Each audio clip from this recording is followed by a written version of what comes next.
les machines. Mettez vos rires en berne, que vos regards soient ternes. Les feux verts passent au rouge, faites que plus rien ne bouge, que dans toutes les rues, personne ne parle. Voici bien des années, s'étendait un grand marécage, là, à 2 pas de la ville. C'était un endroit vraiment paisible que pêcheurs et chasseurs aimaient fréquenter. Un lieu de rendez-vous discret pour les amoureux et les peintres du dimanche. C'était aussi l'endroit où les gens peu scrupuleux venaient jeter les objets qui les encombraient. Une machine à laver en panne, une automobile hors d'usage, un vélo cassé, plouf, allez hop, on jetait ça dans le marais et ni vu ni connu. À l'époque, la faune et la flore semblaient s'en accommoder. Je dis bien semblaient. Puis, modernité oblige, vint le temps des grands travaux publics. Le marécage fut en grande partie asséché pour faire place aux voies rapides et bretelles d'autoroute. Sa partie la plus humide fut ainsi prise au piège. Il était désormais impossible d'y accéder sans risquer de se faire écraser. C'est étrange, mais les quelques plantes et animaux pris dans cet îlot de verdure s'en trouvèrent comme protégés, mis hors du temps.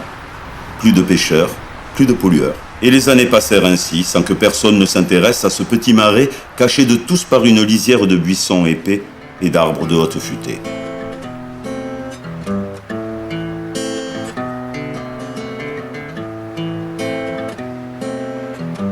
Madame la Carpe, restée dans ses eaux les plus profondes, trouva donc une quiétude à laquelle elle ne s'attendait pas. Certes, Monsieur le Héron continuait à fréquenter les berges du petit marais, mais comme elle avait grandi et grossi, il ne s'intéressait plus à elle. Monsieur le Héron ne portait d'intérêt que pour les jeunes ablettes, les fines grenouilles et autres créatures novices. Madame la Carpe n'aimait pas Monsieur le Héron, mais elle ne disait rien. Madame la Carpe ne disait jamais rien. Avant que de surprendre la vie cachée. Car quand les grues nouvelles seront passées, où voulons-nous? Pourtant, un jour de fin d'été, alors que le vrombissement continu des autos sur l'autoroute berçait la paix de ce lieu secret, arriva dans une clameur assourdissante un groupe de canards sauvages. C'était une tribu de colverts qui, sans être agressifs, ne manquaient pas de sans-gêne. Leur façon seule d'arriver laissait déjà transparaître leur manque de politesse. C'était une bande de piaillards désinvoltes et grossiers qui cancanaient tout en pataugeant dans l'eau peu profonde de la Roselière. Avec des désir. Mais quand les grues nouvelles auront passé, serons-nous aimés? C'est ainsi qu'une jeune et jolie canette, tout affairée à remuer un coin de vase, heurta la patte tendue de Monsieur le Héron, croyant qu'elle avait là un roseau ordinaire. Petite maladroite, tu pourras regarder où tu patauges? Excusez-moi, monsieur le Héron, je suis jeune et nouvelle par ici. Je ne sais rien de vos habitudes. Pourquoi vous tenez sur une telle patte? Petite sotte, me tiens pas raide, je suis aux aguets. Aux aguets? Que faut-il donc surveiller dans ce petit marais? Des tas de choses. Je surveille les dangers qui te menacent. Toi et les autres spécimens de ton espèce. Tu patauges, tu cancanes, sans conscience des périls qui t'attendent. Le vieux héron était perfide, prêt à abuser la jeunette pour satisfaire son instinct prédateur. Ces eaux que tu crois si calmes renferment des secrets bien gardés. Quel secret? Qu'y a-t-il de si effroyable? Bien que naïve, la jeune canne ne manquait pas d'aplomb et de répartie. Éloignons-nous un peu vers ces buissons touffus, et je t'apprendrai la teneur de tous ces mystères. Hélas, je ne peux pas vous suivre. Ma mère m'a appris à me sauver dans l'eau et de me méfier des buissons de la berge. Parlez-moi de cette affaire ici, car je ne quitte pas le bord. Bien que contrarié, notre héron n'insista pas davantage. Voyant la belle trop farouche, il préféra se retirer quand une sombre idée lui vint aussitôt à l'esprit. Depuis plusieurs saisons, Monsieur le Héron avait repéré une bague ornithologique tombée de la patte d'un oiseau migrateur. Là, à 2 brasses de la rive, mais dans des eaux trop profondes pour pouvoir la récupérer. La petite canne semblait très agile et vraisemblablement ignorante des avantages à posséder un tel objet. Pattes baguées, l'oiseau devient animal protégé, choyé, soigné. Monsieur le Héron tenta donc de convaincre la petite de plonger pour lui. Mais cette affaire devait être menée sans témoin. D'autres oiseaux convoitaient peut-être cette bague. Quant à Madame la Carpe, son ennemie jurée, si elle venait à découvrir son secret et sa ruse, il est sûr et certain que la grosse muette, comme il se plaisait à la nommer, mettrait tout en œuvre pour dissuader la canette de rendre ce service. Monsieur le Héron jugea donc qu'il fallait absolument empêcher que la jeune cane et la carpe ne se rencontrent. Retournant sur ses pas, le grand échassier s'adressa à la canette de toute sa hauteur. « Pauvre, ce que tu es naïve !» Prenant son air des plus tragiques, Monsieur le Héron confia les raisons de sa peur, en prenant soin de ménager ses effets. « Tu ne sais pas que dans ces eaux profondes, un monstre nage. Silure est son nom. C'est le plus gros des poissons, vorace comme un thon des mers. » Que peut donc un poisson qui nage contre une canne qui vole? Le silure remonte les rivières en quête de nouvelles proies. À Limoges, dit-on, il dévore les pigeons qui viennent boire au bord du fleuve. À Toulouse, c'est une belle oie grasse et grise qui fut engloutie d'un coup. Et à Paris, c'est un troupeau de brebis que la bête abominable aurait avalé sans sourciller. Tout entier? À Paris? C'est bien ce que l'on dit. Mais ce silure, pourquoi chasse-t-il ici? Eh bien, sache que ce marais est un sanctuaire, un espace sacré que même les humains, les plus cupides et sans cœur, se doivent de respecter. Entouré de routes telles des remparts couchés, ce petit marais est jour et nuit surveillé par des engins mobiles. Car ce marais si discret contient un lourd secret. Voilà un grand mystère. Il y a dans ses profondeurs un trésor caché. En observant attentivement, tu le verrais. Si tu savais comment observer. Un trésor? Oh que oui! Il y a dans ces eaux les plus beaux, les plus anciens objets convoités par les humains. Viens, suis-moi. Emboîtant le pas du héron cendré, la canette se laissa mener jusqu'au sol pleureur.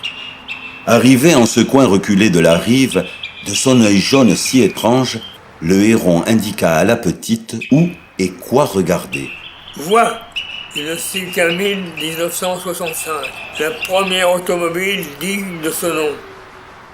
Et là, regarde, de ce côté, la grand-mère du four à micro-ondes, la première cuisinière à bois et charbon. Et là encore, le vélo cyclopède, ancêtre de la roue. Et là, admire ce chef-d'œuvre de technologie moderne, un chariot de supermarché. Sans vraiment comprendre ce qu'elle voyait, la petite canne opinait du chef en scrutant le fond de l'eau. 1000 autres merveilles de la grande ville ont été placées là, en toute discrétion. De nuit la plupart du temps, par des humains aussi raffinés que discrets. Hélas. Quoi donc? C'est exactement là, l'endroit où la bague l'une de mes aïeules. Mais cela ne t'intéresse pas, je vois. Mais si, bien au contraire. Mais non, tu es jeune, et tu n'as que faire des secrets du grand de ce monde. Ne croyez pas cela, je suis très curieuse. Un jour, quelqu'un m'a dit qu'en Angleterre, ou dans une autre ville, certains canards avaient à leur service les soldats d'une reine, qu'ils vivaient dans un parc, à l'abri des renards et de tous les prédateurs. Je donnerais tout ce que je possède pour y aller. Oui, certes, ce qu'on t'a dit est vrai. C'est dans la grande ville que tu vois au loin que cela se passe. Mais pour entrer dans cette ville, il te faudrait... Que me faudrait-il? Dites-le moi, s'il vous plaît. Il te faudrait... Regardant alentour, Monsieur le Héron cherchait ce qui pourrait bien manquer à cette jeune canne pour entrer dans cette ville dont il ignorait tout. Pris par son propre bavardage, il ne savait plus trop quoi inventer, quand soudain, voyant briller sur l'onde les auréoles d'une goutte de mazout, Monsieur le Héron, à l'esprit vif, improvisa la suite de son histoire. Il te faudrait une cape magique. Une cape magique? Ça existe? Si cela existe, bien sûr que oui. Quelle question? En fait, ce n'est pas une cape, c'est la cape. La carpe multicolore, on le voit parfois au soleil couchant, pour qui sait regarder. Elle irrisse l'eau. Comme la jeune canne ne semblait pas comprendre le sens de ses propos, Monsieur le Héron dut lui expliquer en d'autres mots. Étalée sur l'eau ou sur des plumes, cette cape magique déploie ses couleurs comme un arc-en-ciel. Elle irise. Oh, comme cela doit être joli. Que puis-je faire pour l'obtenir? Ce que tu dois faire, c'est très simple. Récupère pour moi la bague de mon arrière-grand-mère et je te montrerai comment mettre la cape aux 1000 reflets. C'est au cape qui pourra te faire rentrer dans les jardins de l'hôtel de ville. Inutile d'en dire davantage, notre jeune canne était déjà prête à l'aventure. Fille du silure et de sa voracité, la pauvrette ne pensait plus qu'à une seule chose, poser sur ses jeunes plumes tous les atours de la cape arc-en-ciel. Elle se voyait entrant en ville sous les regards éblouis des pigeons, des chiens et des gardes de la reine d'Angleterre. Elle s'imaginait déjà nageant sur le bassin de l'hôtel de ville. Pour cela, elle en riait de contentement en battant des ailes. Il lui suffisait de plonger au pied du sol et de remonter un anneau de métal argenté. Ah, pécadille! La tâche lui semblait si aisée pour sa vivacité de sarcelle qu'elle se lança aussitôt sur les ondes. Le grand échassier eut juste le temps de lui rappeler sa mise en garde. Méfie-toi du silure! Au premier plongeon, la sarcelle trouva l'automobile dont le siège avant droit contenait les racines d'un grand nénuphar, un vieux bidon, une bouteille en verre, un cric-hors d'usage et 3 boîtes de médicaments, mais point de bague. Au deuxième plongeon, notre petite fouisseuse trouva la chaudière et son tuyau rouillé dans laquelle une famille d'écrevisses avait élu domicile, mais de bague, aucune. Au troisième plongeon, la canette vit le vélo cassé, les baleines d'un parapluie, un vieux fauteuil à 3 pattes, un bouchon de carafe, une pelle de plage, le capuchon d'un stylo à billes, mais nulle bague, ni anneau de quelque sorte. Un peu déçue, la jeune canne revint sur la berge auprès du héron. Je n'ai pas trouvé votre bague, monsieur le Héron. Êtes-vous sûr de l'avoir perdue là? Mais bien sûr, ouvre les yeux, espèce d'idiote! Bien que contrariée par cette insulte inutile, la canette replongea aussitôt. Au 4e plongeon, la petite qui furetait vigoureusement dans les fonds vaseux aperçut un point luisant au milieu des plantes immergées. Du bout de son bec fouisseur, elle saisit le petit bout de métal gravé et, satisfaite, remonta vers la surface. C'est à cet instant précis qu'apparut des profondeurs les plus troubles la masse sombre et menaçante du silure. Le dévoreur de pigeons, l'engloutisseur d'oies, l'avaleur de troupeaux. La petite battit frénétiquement des pattes pour échapper à ce terrible prédateur. Elle forçait l'allure sans se retourner, n'aspirant qu'à sortir de l'eau au plus vite pour prendre son envol. Mais arrivée en surface, les pattes toujours dans l'eau, elle avait beau agiter ses ailes, les forces lui manquaient pour décoller hors de portée. Mais le gigantesque poisson était déjà sur elle. Le silure! À moi! À l'aide! Le silure va me dévorer! La pauvre canette continuait à battre l'air de toutes ses plumes, pour s'éloigner encore et encore, lorsqu'elle entendit une étrange voix qui l'appelait. Une voix que personne n'avait jamais entendue. La voix de la carpe. Ne fuis pas, ma belle, je ne te veux aucun mal. Lorsqu'elle eut enfin le courage de se retourner, la canette avait traversé la moitié du marais, et c'est ainsi qu'éloignée de toute rive, elle put expliquer à la vieille carpe les raisons de sa fuite et sa crainte d'être dévorée par un silure. Ne crains rien, ma petite, je ne suis pas un silure, et je peux t'assurer que le cadavre n'a jamais été à mon menu. Qu'on la prenne pour un monstre aquatique passe encore, mais que ce soit Monsieur le Héron qui ait fait naître cette rumeur, alors voilà qui l'irritait plus que tout. Et Monsieur le Héron est un filou qui abuse de ton innocence. Il n'est point de cape magique. Ce que tu vois flotter à la surface de l'eau n'est qu'une lampe de fioul sortie d'un vieux bidon. Par contre, sache que la bague que tu tiens dans ton bec est bel et bien un anneau protecteur. Porte-le à ta patte et plus personne n'aura le droit de te chasser. Mais cette bague, monsieur le Héron dit qu'il la tient de son arrière-grand-mère. Il ment! Cette bague est tombée de la patte d'une noix de Guinée. Une de tes cousines qui ne passe plus par chez nous depuis que l'autoroute a envahi notre marécage. Porte-la sans crainte. Le héron n'en a pas besoin. Il est vieux et personne ne compte le manger, ni le répertorier de quelque manière qu'il soit. Ce grand dégingandé cache ses sentiments véritables. Laisse-moi donc une de tes plumes et file au loin sans qu'il ne te voie.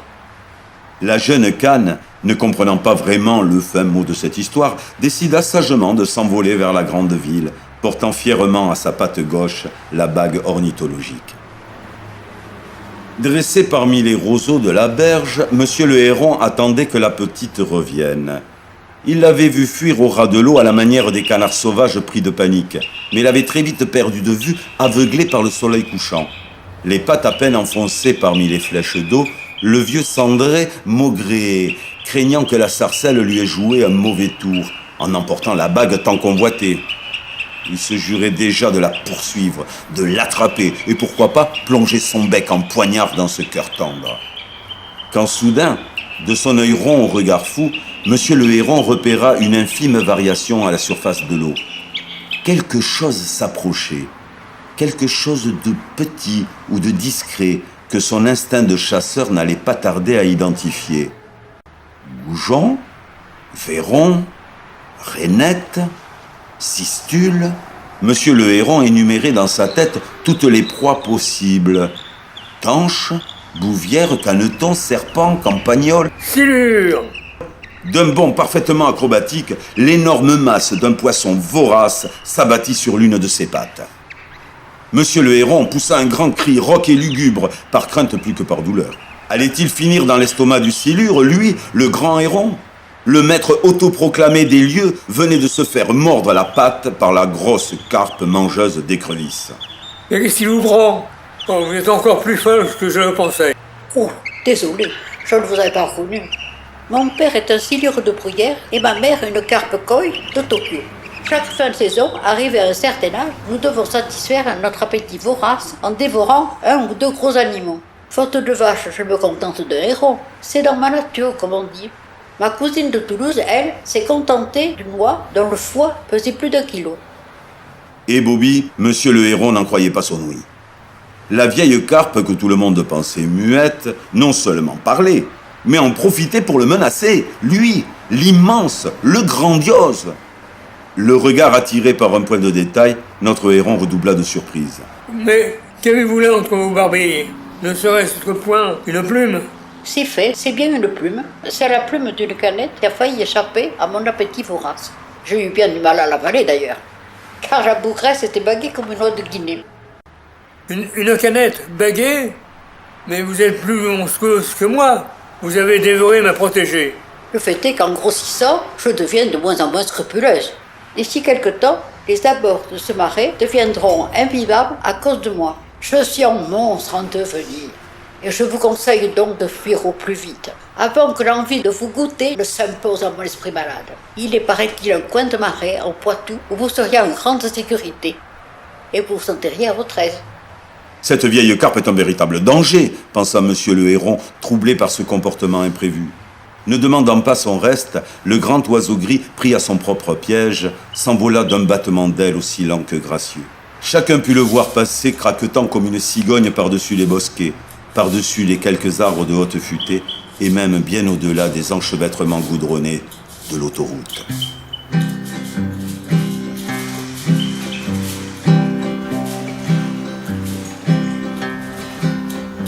Quand Sophie me parlait du marais, je croyais qu'elle voulait rêver, retrouver pour un temps le silence et la paix. Quand Sophie me parlait du marais, je voulais y croire et rêver, découvrir les amours secrets de son passé. Relever les yeux au ciel, y trouver un monde tel que la ville ne nous a jamais accordé.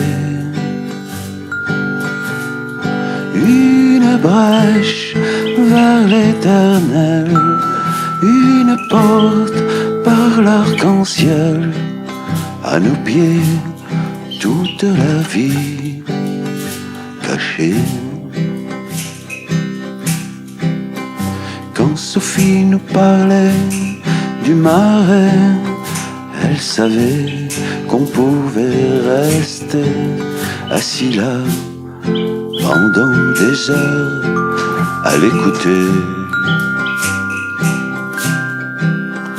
Quand Sophie nous parlait du marais, je savais qu'on allait passer dans un monde immobile et secret. Relever les yeux au ciel, y trouver un monde tel que la ville ne nous a jamais accordé. Une brèche vers l'éternel, une porte par l'arc-en-ciel, à nos pieds toute la vie cachée. Quand Sophie nous menait au marais, nous ouvrions nos cœurs à tous les secrets. Au creux des roseaux, nos craintes s'apaisaient. Quand Sophie nous menait au marais, entre libellules et ronds cendrés, les effluves de boue nous apportaient la paix. Relever nos yeux au ciel, se retrouver universel, que la ville n'a jamais voulu adopter. Sa folie était si belle, son amour universel, dans ses yeux toute la vie cachée. Je me souviens du marais de Gros-Joli, quand j'étais petit, j'allais avec mon père à la pêche. Il avait des cuissards jusqu'aux cuisses, il prenait des ablettes, du bouchon, des tanches, de tout. C'était un bon souvenir de famille que j'ai Quand passé Sophie me toute ma petite parlait jeunesse avec lui. du marais, je croyais qu'elle Quand j'étais enfant, voulait j'habitais retrouver pour un qui temps bordait un marais le qui s'appelait le silence creux du marais et Joli. la paix. C'était très agréable, il y avait beaucoup d'enfants, beaucoup d'oiseaux, et tout cela faisait un bruit intense et très agréable à écouter. Mais maintenant, les autoroutes sont passées par là, avec leurs grandes voitures, leurs fronts brissements. On n'entend plus rien.